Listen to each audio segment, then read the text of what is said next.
नशा लेने के लिए किसी व्यक्ति को अपने घर से उतनी दूर जाना पड़ता है जहाँ पर वो नशे की दुकान होती है, चाहे बीड़ी की दुकान हो, चाहे सिगरेट की दुकान हो, चाहे वो सुरती की दुकान हो, चाहे वो शराब की दुकान हो, चाहे वो किसी भी प्रकार का नशे की दुकान है, उस दुकान तक उस व्यक्ति को जाना पड़ता है। और वह व्यक्ति जो नशा लेने के लिए जाता है, सबसे पहले वो समाज से चोरी करता है। क्या चोरी करता है? देखता है दाएं बाएं आगे पीछे, कोई मेरा पहचान वाला तो नहीं है, कोई मेरा नाते रिश्तेदार तो नहीं है। चारों तरफ देख करके चोरी से उस दुकान में प्रवेश करता है। अब जब उस दुकान में प्रवेश करता है तो सबसे पहले अपने जेब से रुपया निकाल करके दुकानदार को दे देता है, और उसको वो सड़ी हुई चीज़ मिलती है। शराब जो है दो भाषाओं के दो शब्दों को मिला करके एक तीसरे शब्द का निर्माण किया गया है, शराब शब्द से संबोधित करते हैं। पहला शब्द है सड़ा। सड़ा हम लोग बोलते हैं भोजपुरी में, हिंदी में, कोई चीज़ सड़ जाती है, अरे तो सड़ गया है, ऐसा बोलते हैं। तो सड़ा धन आब, आब अरबी भाषा का शब्द है। आब माने पानी, और दोनों को मिला देते हैं तो क्या हो जाता है?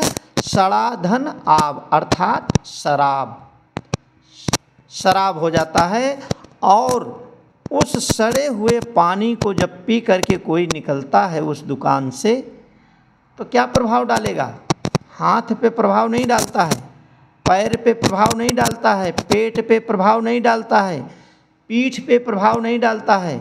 वो कहाँ प्रभाव डालता है? जो भी कोई व्यक्ति या कोई जानवर जब कोई चीज़, कोई आहार लेता है, कोई चीज़ ग्रहण करता है, तो उसका प्रभाव सबसे पहले कहाँ जाता है? जो शरीर का संचालन करता है। शरीर का संचालन कौन कर रहा है?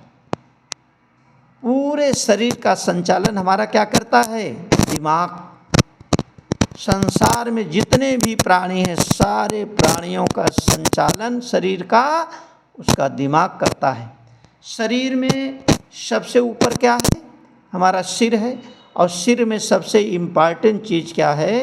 हमारा दिमाग। ये दिमाग हमारा सबसे पहले प्रभावित होता है, जो शरीर को संचालित कर रहा है।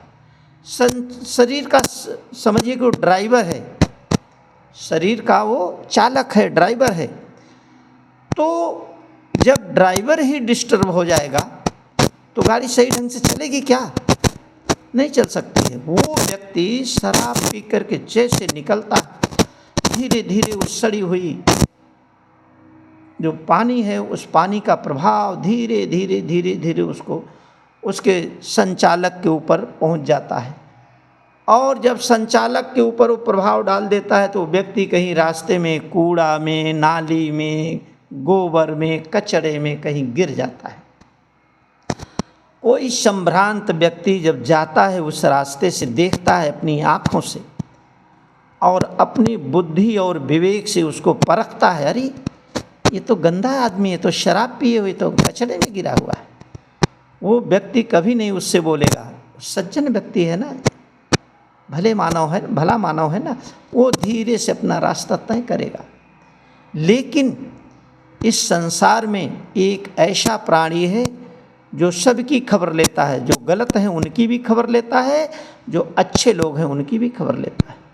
वो कौन सा प्राणी है? वो कुत्ता, जिसे पाली भाषा में कुक्कुर शब्द से संबोधित करते हैं। कुक्कुर एक ऐसा प्राणी है जो सबकी खबर लेता है। घर की माताएं, बहनें, बेटियां घर के अंदर से झाड़ू लगा करके कूड़ा करकट जब अपने घर के सामने निकाल के रख देती हैं तो उसको प्रकृति ने सूंघने की शक्ति दिया है। मानव से 20 गुना ज़्यादा सूंघने की शक्ति दिया है। प्रकृति देखिए किसको किसको क्या क्या गुण दिया है। सर्प को अलग अलग गुण दिया है, मछली को अलग गुण दिया है, बंदर को अलग गुण दिया है, गाय भैंस को अलग गुण दिया है, हाथी को अलग गुण दिया है, शेर को अलग गुण दिया है, मानव को अलग गुण दिया है। उसी तरह कुक्कुर को भी प्रकृति ने अलग गुण दिया है। क्या गुण दिया है? सूंघने की शक्ति। वह किसी चीज़ को सूंघता है तो समझ जाता है कि ये क्या है, उपयोग में लाने वाली चीज़ है कि अनुपयोगी चीज़ है।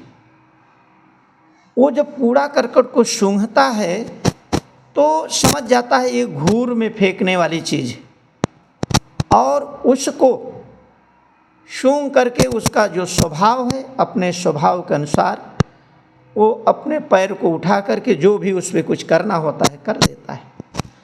जब कुछ कर देता है तो फिर वहाँ से वो चला जाता है।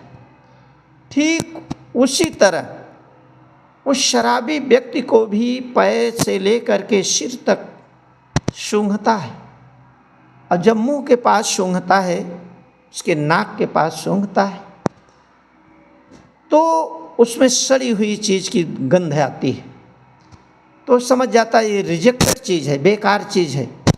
तो अपना पैर उठा करके जो उसका स्वभाव है, अपने स्वभाव के अनुसार वो कुछ कर देता है। तो उसके मुंह में जब 4, 6, 10 बूंद चले जाते हैं, थोड़ा सा 20% होश में आ जाता है वो व्यक्ति जो शराब पर पी करके गिरा हुआ है। 20% में होश में आता। कैसे होश में आया, आप लोग भली भांति इस चीज़ से अवगत हो चुके हैं। और उसको किसने होश में ले आया है, वो उठ करके बैठता है और जा करके सबसे पहले अपने दिमाग को वहाँ लगाता है कि जिस दुकानदार के यहाँ से मैंने शराब पी है उसको मैंने 800 रुपये लीटर का दाम दिया था, उसने मुझे 400 रुपये लीटर वाला पिला दिया। उसको अनेक अनेक गाली बकता है, अनेक अनेक गालियों से उसे प्रभावित करता है। और फिर वहाँ से उठ करके जो 20% 25% होश में आ गया, वहाँ से उठ करके धीरे धीरे अपने घर के लिए प्रस्थान करता है। अपने घर के सामने जब पहुँचता है तो पड़ोसी को गाली देगा तो पड़ोसी मारेगा। अपनी पत्नी को सबसे कमज़ोर पाता है और अपनी पत्नी को अच्छी अच्छी गालियों से नवाजता है। उसके छोटे छोटे बच्चे उस गाली को सीखते हैं।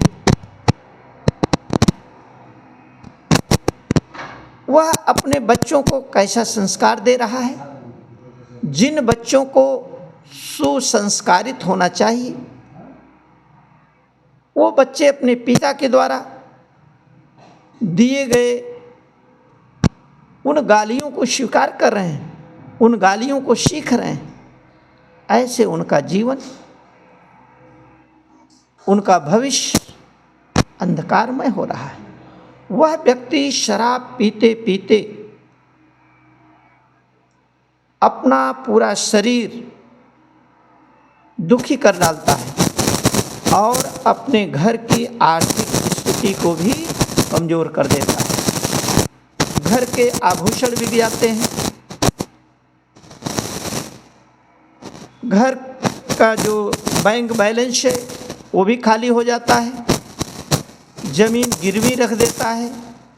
जिस पत्नी को लेने के लिए बारात लेकर के गया था, उस पत्नी को आधी उम्र में ही, जिसको वहाँ वादा किया था अग्नि के 7 फेरे लेते समय कि मैं तेरा जीवन भर साथ निभाऊंगा, उस पत्नी को आधी उम्र में ही छोड़ करके इस दुनिया से चला जाता है। पत्नी को विधवा बना देता है और अपने बच्चों को अनाथ बना देता है। इसीलिए भगवान बुद्ध ने कहा आज से 2500 साल पहले, ऐ मानव, तुम पर्वत से कूदते समय भी कभी भयभीत मत होना, तुम आग में कूदते समय भी कभी भयभीत मत होना, तुम तलवार के सामने जाते समय भी कभी भयभीत मत होना, तुम शेर के सामने जाते समय भी कभी भयभीत मत होना, परंतु शराब से अवश्य भयभीत रहना, क्योंकि शराब सभी दुर्गुणों की जननी है, माँ। आप बताइए, इतनी बड़ी बात भगवान बुद्ध ने आज से 2500 साल पहले कह दिया। अगर उनकी बातों को हम नहीं स्वीकार करते हैं तो दोष बुद्ध का है कि दोष हमारा है?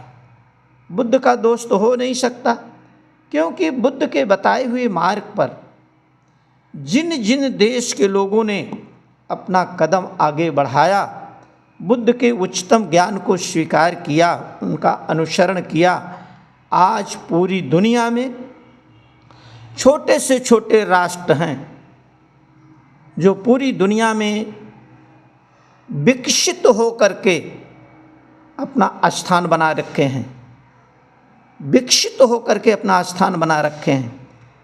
चाइना तो बहुत बड़ा राष्ट्र है, परंतु जापान, कोरिया, ये सब छोटे छोटे राष्ट्र हैं। जापान प्लास्टिक के मामले में, टेक्नोलॉजी के मामले में विश्व में नंबर 1 पर है। किसका अनुयायी है? विश्व गुरु शाक्यमुनि तथागत बुद्ध का अनुयायी।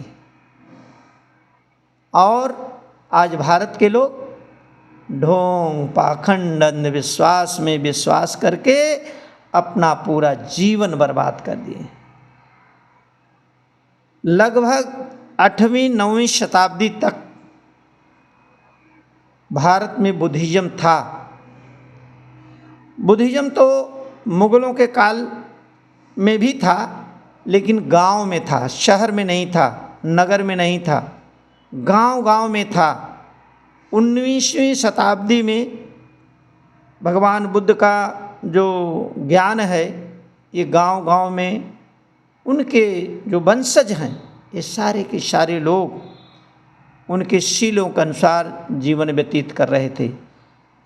ये अंग्रेज़ों के भी पीरियड में लोग गांव-गांव में जाकर के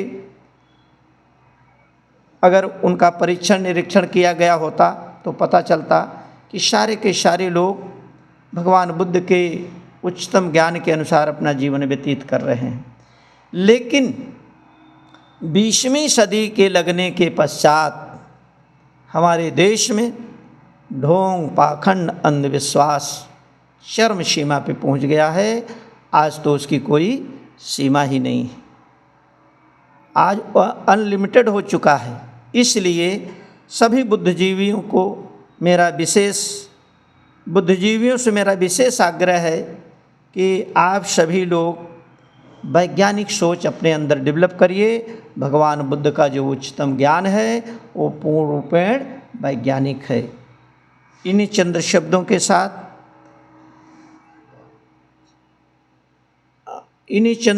के साथ आप सबका मंगल हो, कल्याण हो, सुखी हो, दीर्घायु हो। भवतु सब मंगलम।